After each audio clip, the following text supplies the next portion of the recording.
Welcome to the Vantage HR Influencers Podcast. This podcast is sponsored by Vantage Circle, the simple and AI-powered rewards and recognition platform for employee engagement. Continuous conversations. It is a term that refers to ongoing and meaningful discussions that provide multi-directional feedback and encourage collaboration across a workplace. There are no such official systems or ratings in the process, and thus it relies exclusively on the active participation of co-workers. With flexibility, the method is now more relevant than ever, and we can observe a rising trend from annual to more frequent performance reviews in workplaces today.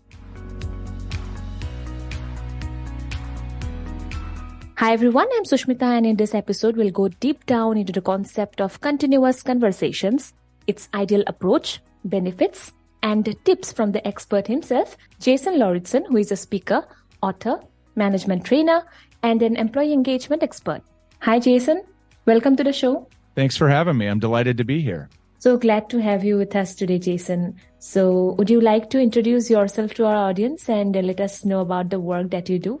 Sure. So all of my work in a nutshell is really about helping make the workplace more human for kind of everyone involved. And so I do that through management and leadership training predominantly. That's kind of the focus, but that shows up in a lot of different ways. I'm a keynote speaker. I have written and published 2 books. One's titled Unlocking High Performance. The other's called Social Gravity. And then I have a management training company called Cultiveo, where we partner with organizations to equip their managers for how to do a more effective job of managing their people and kind of breaking free from all of the dogma and nonsense of traditional management so that it can treat people more like human beings and help them perform more naturally.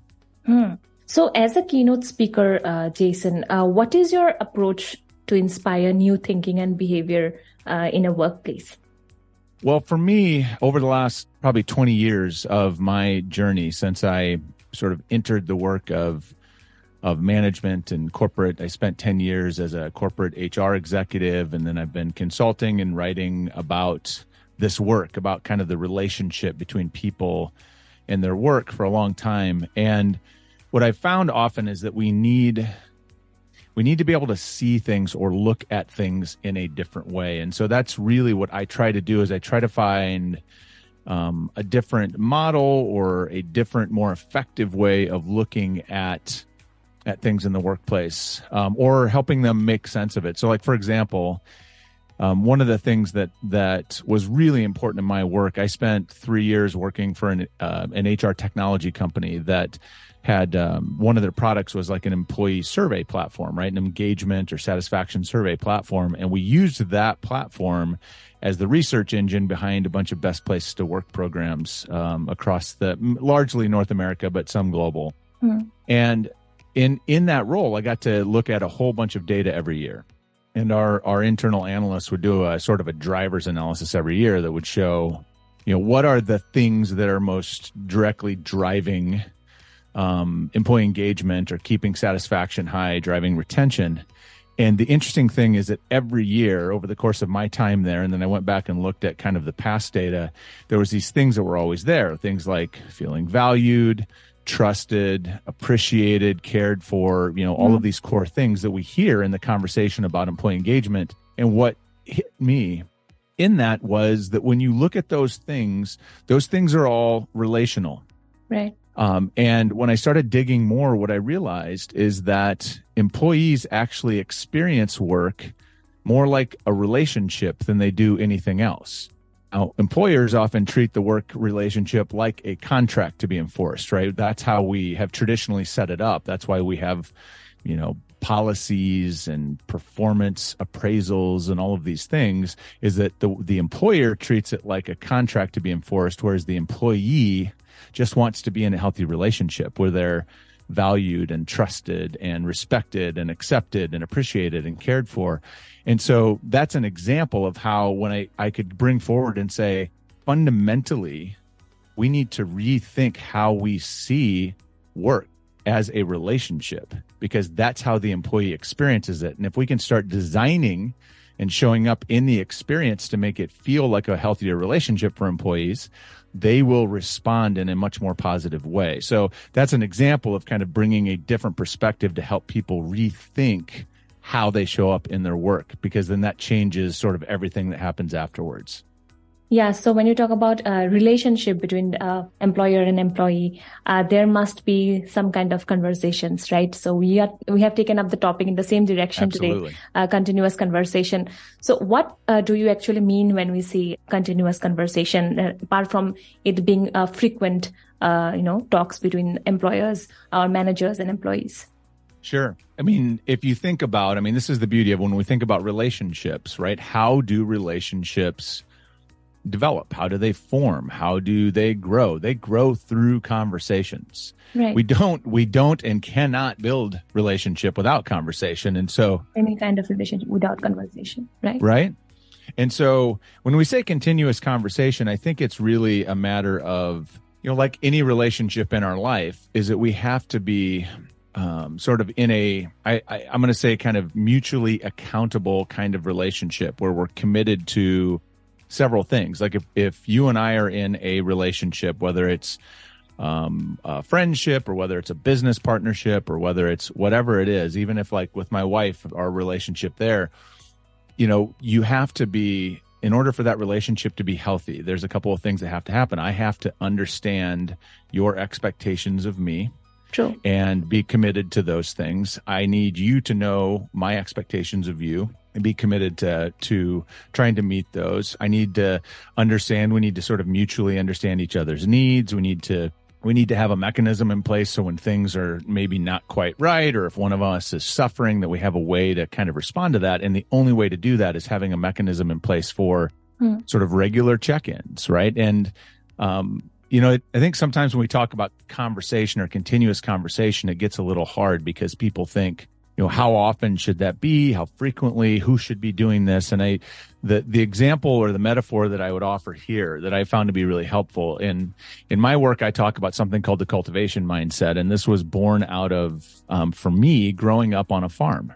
And what I noticed is, and this didn't occur to me until much, much later when I think back about, my youth growing up on a farm. But when I reflected on it, realized like farmers are in the growth and performance business of other living things, just like managers and leaders are in the workplace. Now, granted, it's a different kind of living thing, right? These are plants that we put in a field or a garden or whatever. But the interesting thing is that those farmers, when they're thinking about, growth, like they're constantly, the work of farming is sort of constantly checking in and monitoring what do those plants need? Like what's happening? What do they need? What obstacles are in their way? What do I need to be doing to facilitate their growth, to create an environment for them to grow? Because I know if I do that, they're going to grow. Like they are naturally, genetically hardwired to grow. And I think that is what we're talking about when we talk about continuous conversations from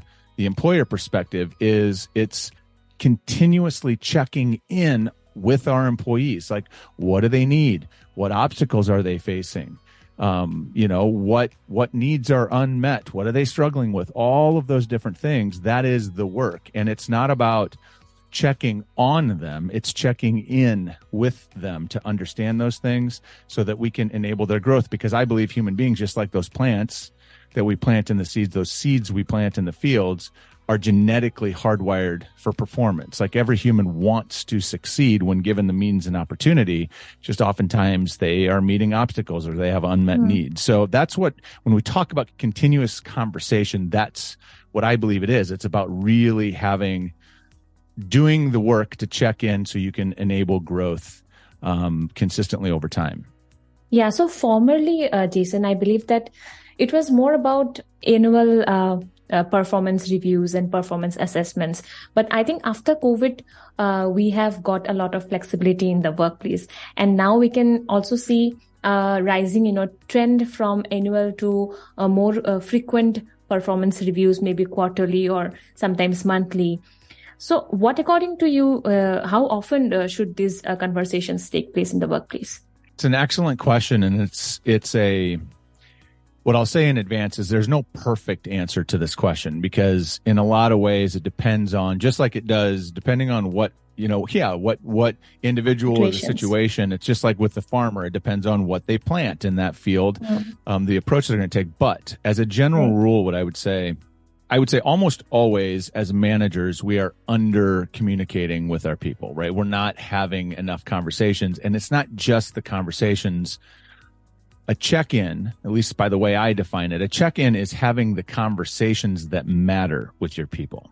So it's not just the, reaching out and saying, how are you today? And them saying, fine. And then you're like, okay, check the box. I just talked to you. That's good enough. It is, how do we have the conversations that really matter with that employee? So we know what's going on, whether it's a well-being issue, whether it's a performance issue or whatever. And so how often does that need to happen? It depends. If you think about, there are two levels too. You teed this up. You talked about sort of the formal conversations, which, annual performance or quarterly performance check-ins, those kinds of things, or appraisals or whatever. So there are formal processes, and how often you need to have a formal process or check-in around performance or development depends on the employee, depends on your organization. I would say performance, I personally think that you should be having some kind of formal one-on-one check-in with your employees at least once a week. It doesn't really matter. And that doesn't mean it has to be 2 hours long or whatever. Sometimes it can be, 15 minutes. But if it's structured and after a while you have a relationship with that employee, you can make that very effective. But at least once a week, you should be having some kind of formal check-in with them to see really what's going on with them, right? What's really happening with them to surface the key issues.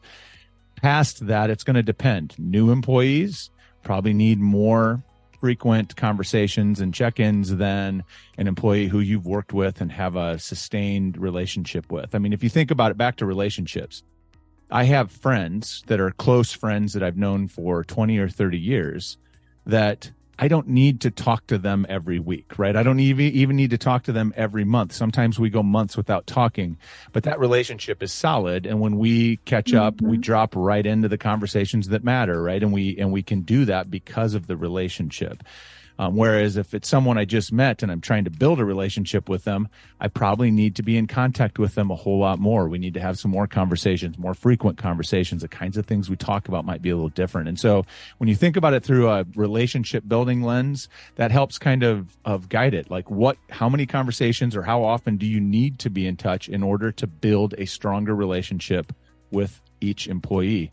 So that's why I say it's a complicated answer, but I think, let's boil it down. At least once a week as a manager, you should be having some kind of a formal check-in, and you should probably be at least checking in with them one other time throughout the week. It just depends on how you see them or how distant, if you're distributed or remote, you should be checking in probably at least one other time.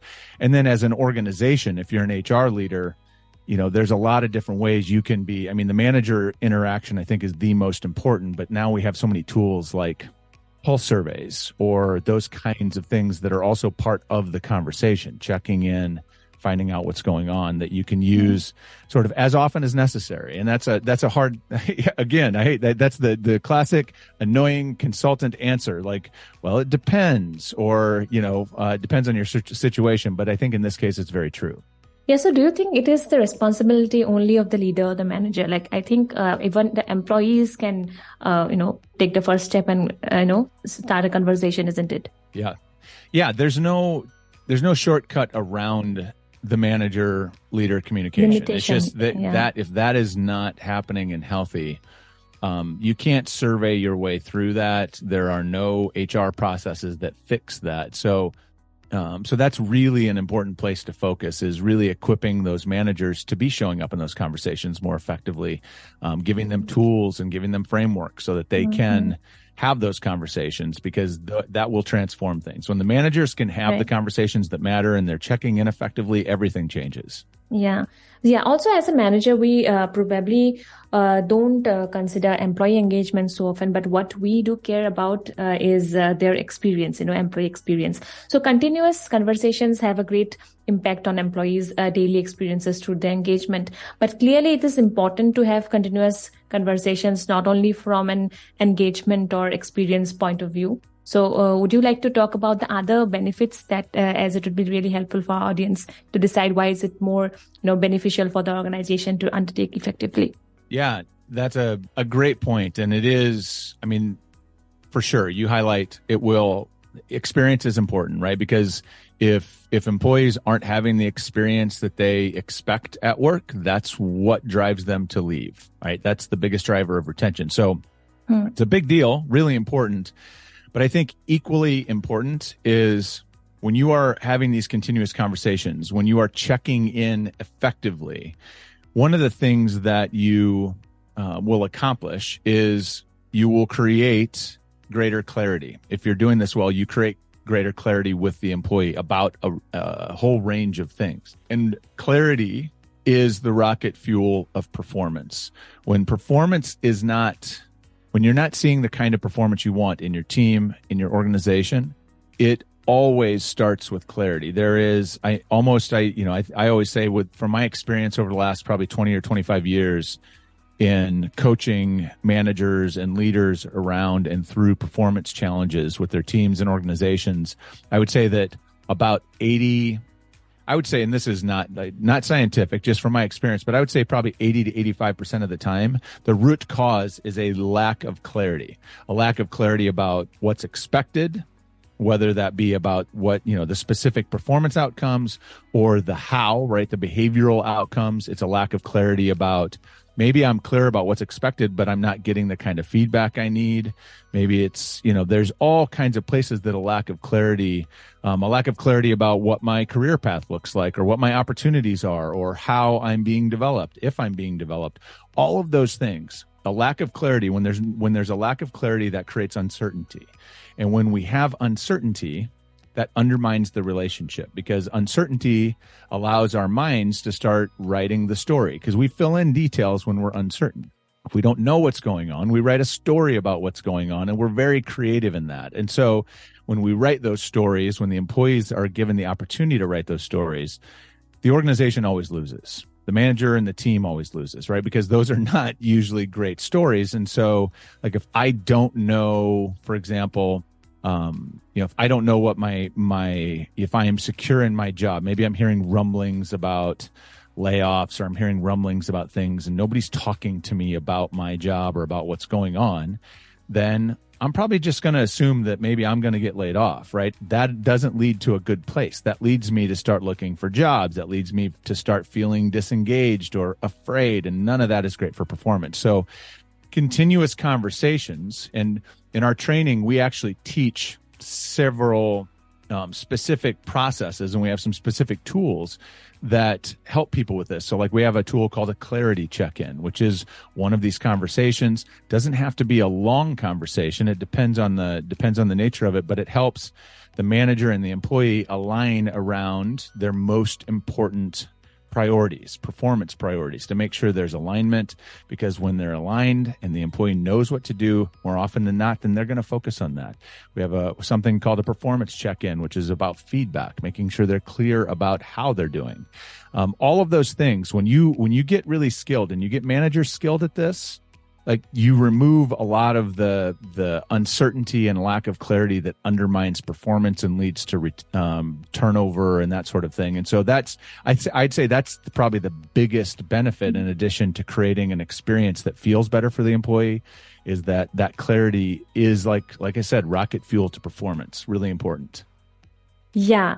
Also, I'm sure, Jason, that you'd agree there are so many managers who are very unsure about how to have the proper conversation and successfully incorporate the necessary growth in the workplace. So according to you, how can employers, leaders and managers feel more empowered to conduct these sessions in a very natural and productive manner? And most importantly, how can a better framework for discussing development with your team be established? So one of the simplest things that I think you can do, and I share this all the time, that I think managers can do for their team, and then it becomes sort of a contagious thing, is to learn sort of how to do a very basic check-in, effective check-in. And when there's and I'll give you the sort of the quick version of this, is there's 4 steps to an effective check-in. The first step is to ask a great question, is what I call it, is a great question. And actually later if you go visit my website, there's a pop-up where you can download a PDF of 18 great questions. But a great question is a question that invites an answer. So it invites an answer that requires a follow-up. So when you say, most of the time when we do a check-in, we ask a question, something like, how are you? And when we ask, how are you, most people say the same thing. They say something very simple and dismissive. I'm fine, good, whatever, busy, right? But it doesn't tell you anything, and it doesn't make it easy for you to follow up. Right. And so you need to ask a great question. And so a great question, and the one that I would recommend that everybody use and experiment with, is a simple tweak, is, how are you today on a scale from 1 to 10? 10 being couldn't be better, 1 being couldn't be worse. Right? Very simple question, very, very similar. But when I say 1 to 10, it doesn't take you any longer to answer this question, because you can say, well, that's interesting. I'm probably at a 6. Well, now I have something to work with, right? That requires a follow-up. A 6 itself doesn't tell me anything, but I just got an invitation to ask the follow-up question, which is step 2. So you ask this. So the second step of a great check-in, ask a follow-up question. And so then the follow-up question can be, if they say 6, you're like, okay, awesome. Interesting. So there's some things going really well. What's going well then, right? What's on the positive side of pushing that number to a 6? And they might tell you some things, what's been going well. And they might tell you some things about work or home or whatever. Then you say, okay, well, I'm curious, like, what would move that 6 to an 8 or a 9? Like, what could be going better? And then they'll tell you some stuff. And the whole point is just making sure that you ask those follow-ups, right? And then step 3 is really listen. But this is where most managers screw up, is that we ask the questions and then we forget to shut up and just listen to the answer. Because if you do this right, when you ask a great question and you ask the follow-up, they're going to tell you everything you need to know. At least over time, as you practice, they'll tell you. And so you need to really listen, hear what they're saying, hear what they're not saying, like really just tune in and listen, let them give you whatever they want to give you. And then the 4th step is to provide support or encouragement, or both, right? Whatever it is that is called for in the moment. So if they shared something that's a win, providing, recognition or encouragement, or if it's something that they're struggling with, sort of offering support, saying, is there anything I could do to help? Or what would support look like from me right now to help you through this? Right? Those are things you can do. But if you learn how to do that as a manager, just that, those 4 steps with a great question like that, and you start practicing that with your team, some magic things happen. Number 1, at first it takes a little adjustment. If you haven't been doing this, it takes a minute for them to get used to this. But as they start to get used to it, you'll be able to quickly drop into the conversations that matter for those employees on any given day. Because if you ask them how they're doing and they say, I'm a 3, right? That's a cry for help. They want to talk about something they're struggling with. You can get right to it. And so that's helpful. But then what also happens is then the employees know that's coming. So it gives them an opportunity, like, okay, I'm struggling with this thing. I know my manager is going to ask me this, so we can have this conversation. And then the secondary effect is then they learn how to check in with each other. Because as they experience this from the manager, they start being able to do it with each other and with not only with people at work, but they can then take that and carry it into their personal lives. So it's kind of a really powerful way to unleash more of these conversations that matter within your team. And when you start doing that, you start creating not only a very different experience, but an experience that feels very connected to helping them succeed, helping them grow, helping them have better relationships at work and beyond. So really powerful thing. Very simple step, very powerful. Right. And Jason, when suppose an employee gives 3 point for how his day is going, or maybe he has given a very very bad feedback about his workplace, then we see that many leaders they become uncomfortable and they tend to avoid the conversation with that employee. So that is what we talk about difficult conversations. Yep. Right. So would you like to provide some tips for how leaders can handle these tough conversations with their employees? Yeah, no, that's a wonderful question. Thank you for asking that. I'm going to group them into two types of difficult conversations. One is the difficult conversations that fall into the bucket of like well-being issues. So, where I maybe ask you, I do a check-in, right? You and I, we have a check-in, and you tell me that you've got something, maybe you just got a really tough health diagnosis, or maybe you're struggling with some relationship, like with in your life, a significant other, a child or parent or whatever. You like lay something on me that's a personal thing that's pretty complicated. As a manager, a lot of times managers think that because we're asking and because we hear this, that it's our job to now suddenly solve every problem or to be their psychologist or whatever. I'm not your psychologist. I shouldn't be. Half the battle is, as a manager, is inviting this so that they can share it with you. Because a lot of times they just want you to be aware that they're struggling with this thing. So it's hear it, like receive it, try to understand. Don't push on too many details. If they want to share, they can share. But the key is then offering the support. So is there something I could do to help, or what would support look like right now? What could we do to make this easier or be supportive for you? Asking a question, making sure that they understand what resources are available to them through your organization. So if there are tools or resources available that they could call on that would help them in that situation, make sure you point them towards them, make sure they understand how to use them, that kind of thing. So if it's an uncomfortable well-being kind of conversation, that's how you hand it. Just listen, offer support, don't push. Sometimes just listening and acknowledging and offering support's enough. So that's bucket one of difficult conversations. The other side of the difficult conversations are performance or feedback, or those kinds of things where someone isn't behaving the way they should be, they're not performing the way that they should be. And the advice that I would offer there really is to remember that work's a relationship, and we need to treat it like a relationship. And so before you step into that conversation where you're going to give some feedback or you need to give some coaching or whatever, is to step back and think for a second. And the exercise I offer up is something I call the relationship test. Is use the relationship test. Before you step into that conversation, take a few minutes to reflect on if the person on the other side of this conversation, so the employee you're about to meet with, if that person was your best friend, right? A close friend, or somebody who you cared really deeply about, right? That you had an important relationship with, and you didn't want to damage that relationship. How would you approach that? How would you approach it?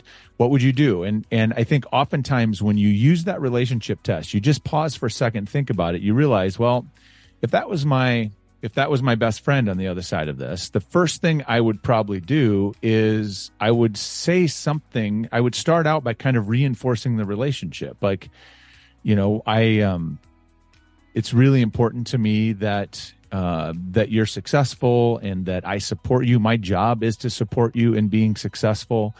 And I also, it's my responsibility to make sure that if there's something getting in the way of your performance, that you know about it, right? My success and your success are intertwined. And so we're in this together. And so I want you to know that what I'm about to share with you, I'm going to share with you in the interest of our, mutual success and in the interest of helping you succeed in your role. And so, you'd reinforce the relationship up front. And then when you got into the conversation, you would be thinking about it. Doesn't mean that you wouldn't soften the feedback. You would want them to understand very clearly, because you want it to be as helpful as possible, but you'd reinforce the relationship, and then you would get into whatever the feedback is or whatever the conversation is. So that's one, reinforce the relationship. The second piece of information or second piece of coaching I would offer to a manager going into a difficult conversation is to really understand, like check in with yourself about the fact that this person is likely not choosing this situation. Like falling short is not something that we would intentionally choose. None of us do. It doesn't feel good. It's not fun. Nobody wants to be in that situation. And so So they're there because of some reason. And usually it's because there's something they need that they don't have. And that might be clarity about what's expected of them. It might be feedback about how they're doing. It might be some skills that they lack. Whatever it is, they're missing something. Or maybe there's an obstacle in their way. Maybe they don't have a tool, or they don't have some insight, or they're not getting the support they need.